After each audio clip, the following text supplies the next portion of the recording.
दर्शक हो नमस्कार, शुभ सकाळ। आपल्या सर्वांसाठी एक आनंदाची बातमी आहे। सोलापूर जिल्ह्याची वरदायिनी असलेले जे उजनी धरण आहे ते उजनी धरण आज अखेर प्लस मध्ये आलेलं आहे। काल 2 दिवस झालं जो उजनी पाणलोट क्षेत्रामध्ये जो पाऊस पडतोय त्यामुळं उजनी धरणात जी आवक येते ती आवक मोठ्या प्रमाणात वाढली आहे आणि आज अखेर सकाळी 9 वाजता उजनी धरण हे प्लस मध्ये आले। दौंडचा जो विसर्ग आहे तो दौंडचा विसर्ग हा सकाळी 6 पेक्षा वाढलाय, तो 1,48,737 क्युसेक्स इतका विसर्ग झाला आहे आणि उजनी हे प्लस मध्ये आले आणि ते 0.13% इतकं उजनी धरणाची अवस्था आहे।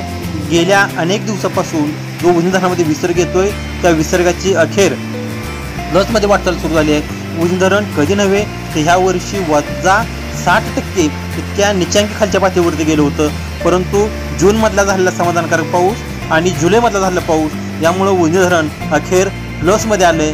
पुणे जिल्ह्यात जो काही चांगला परतीचा पाऊस, पुणे जिल्ह्यामध्ये जो काही मुसळधार पाऊस झाला त्यामुळे दौंड आणि बंड गार्डन येथून मोठ्या प्रमाणात विसर्ग उजनीमध्ये मिसळला आणि त्याचा परिणाम म्हणून सोलापूर जिल्ह्याची जी वरदायिनी आहे ती वरदायिनी अखेर प्लस मध्ये आलेली आहे। त्यामुळे सोलापूर जिल्ह्यातील शेतकऱ्यांच्या पिण्याचा पाण्याचा प्रश्न असेल, शीतळ पाण्याचा प्रश्न असेल, तो सध्या तरी पुढील काही महिन्यांसाठी मिटलाच एकंदरीत दिसून येते।